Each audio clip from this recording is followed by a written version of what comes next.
Hola, querido hermano. Bueno, lo primero es que debemos entender que estamos en tiempos finales. Las señales están dadas. Estamos a las puertas de la venida de nuestro Señor en el rapto de la iglesia.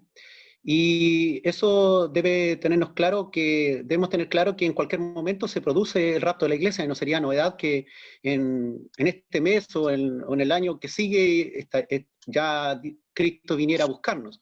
La iglesia debe estar preparada para el rapto. Ese debe ser el elemento fundamental. Si la iglesia está preparada para el rapto, está lista para todo. ¿M? Pero frente a esta pregunta que tú me haces, yo pienso que hay una respuesta individual y una respuesta colectiva a una crisis como iglesia. Pues depende del llamado, depende de la misión de la iglesia en general, depende de la iglesia local y depende de cada cristiano como iglesia. Individualmente respondiendo a eso, hay quienes viven despreocupadamente. La venida de Jesucristo nadie la conoce, pero hay muchos hermanos que, a pesar de sentir amor hacia Dios, no están viviendo una vida a diario preocupados y ocupados en que es inminente la venida de Cristo. El novio vuelve a buscar a la novia, como dice la parábola ahí en Mateo 25, del 1 al 13, la parábola de las 10 vírgenes. Habían 5 prudentes y 5 insensatas. Eh, Habían personas hay personas que están preparadas y hay otras que están viviendo un evangelio de forma insensata, no están preparados. Individualmente, como iglesia, también a cada uno Dios le ha dado talentos para trabajar. Mateo 25 del 14 al 30 también habla de la parábola de los talentos. Hay quienes por miedo al error, por miedo a equivocarse, por miedo al fracaso, se han quedado inmóviles y se seguirán quedando inmóviles esperando que la crisis pase, que se dé la autorización gubernamental para volver a la iglesia. Esconderán su talento. ¿M? Hay otros que han trabajado y trabajarán un poco los talentos que Dios le ha dado, aunque no serán muy productivos, solo Dios sabe. Y hay otros que verán esta crisis como tiempo de grande salvación, tiempo donde podemos llegar con el Evangelio a las naciones, tiempo en que gracias a todo lo que está ocurriendo, todas las circunstancias, son tiempos grandiosos para llegar a muchas personas. Son tiempos de muerte, pero son tiempos de gran salvación, tiempos en que las personas que están antes de entrar al ventilador mecánico, en la angustia de la enfermedad, se están entregando a Cristo, están entregando su vida a Cristo, situaciones que a lo mejor jamás hubiese ocurrido si esa persona hubiese muerto de un accidente o de un infarto agudo al miocardio, hubiese tenido un accidente de cerebrovascular donde pierde la noción y ya no hay más. Hay otros que verán, como te decía, este tiempo como un tiempo de gran salvación, donde llegarán mucho al arrepentimiento, y así está ocurriendo. Hay gente que trabajará sus talentos sacándole un máximo de provecho en tiempos de crisis. Los tiempos de crisis, como decía el hermano, son tiempos esenciales. Nosotros en nuestra vida nos acordamos de aquel momento en que sufrimos. Hay un antes y un después de momentos críticos en nuestra vida. Cuando vivimos un pasar tranquilo, un pasar regular, ni nos acordamos qué pasó en esos días, pero cuando vivimos tiempos de crisis nos acordamos porque las crisis pueden provocar grandes cambios positivos hacia nosotros, pueden estimularnos, pueden ser realmente un tremendo motor en nuestra vida. Como iglesia local, bueno, ya el apóstol Juan en el Apocalipsis habla de 7 iglesias locales, con diversos problemas, con diversas situaciones, donde hay iglesias que están en mejor nivel que otras que están mucho más mal.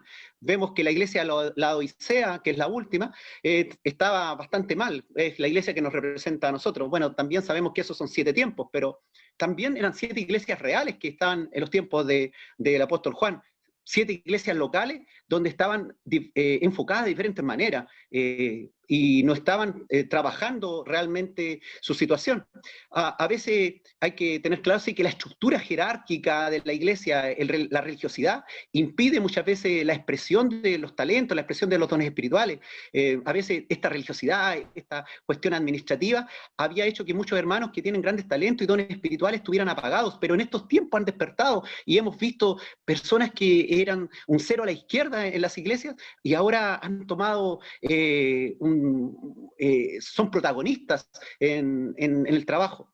Colectivamente, como iglesia en general, la iglesia siempre ha sufrido persecuciones y ha vivido continuamente diversas situaciones a lo largo de la historia de la iglesia. Cuando nosotros leemos la historia de la iglesia, nos vamos a encontrar que la iglesia fue perseguida, y escuche bien, los primeros años, los primeros 200 años de iglesia, no había un templo físico donde reunirse, por lo tanto, la iglesia se reunían en las casas, la iglesia, los hermanos iban de aquí para allá haciendo reuniones locales y a través de cartas.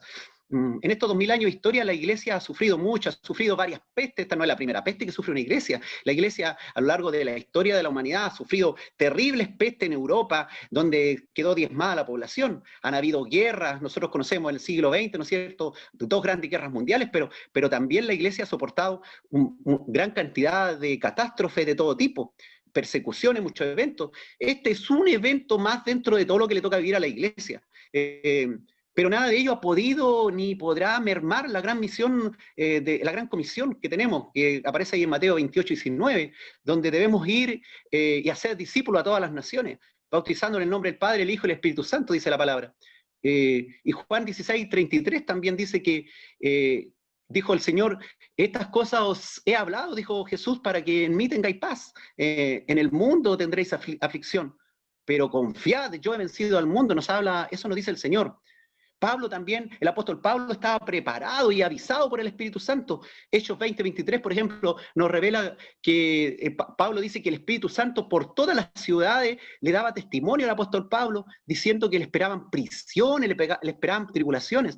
Nosotros como cristianos estamos viviendo una vida demasiado cómoda, estamos viviendo una religiosidad, pero era una rutina que... Mira, a pesar de que yo he vivido experiencias personales y he tenido pérdida en este tiempo, pero he visto que la iglesia, Dios la ha puesto en esta situación de crisis, pero veo que aquí ha habido crecimiento. Ha habido gente que claramente ha quedado atrás y se ha quedado atrás. En tiempos de crisis, Pablo, por ejemplo, encarcelado, entendía que la palabra de Dios no está en crisis. Son circunstancias adversas que uno vive en la vida, pero la palabra de Dios permanece firme por siempre. Según Timoteo, por ejemplo, en el capítulo 2, versículo 9, dice que el apóstol Pablo dice, por Cristo, por el cual sufro penalidades, hasta prisiones a modo de malhechor, dice el apóstol. Mas la palabra de Dios no está presa. La palabra de Dios no está confinada, hermano. La palabra de Dios no está en cuarentena.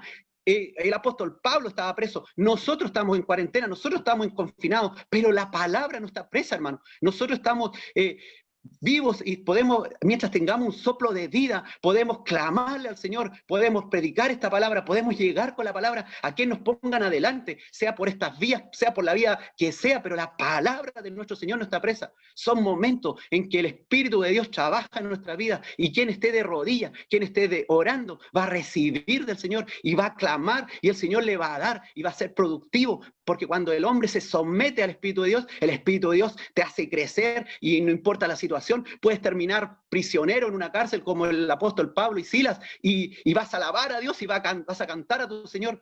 Pablo fue productivo, hermano, aún estando encarcelado. Usted puede revisar ahí en Filemón 1:10, dice la carta, dice: te ruego por mi hijo Onésimo, a quien engendré en mis prisiones. O sea, Pablo, encarcelado en Roma, tuvo ahí un hijito, Onésimo, que fue parte, que salió de ahí mientras Pablo estaba encarcelado. Entonces, aún nosotros en confinamiento, en cuarentena, podemos engendrar hijos para el Señor, para que conozcan al Señor.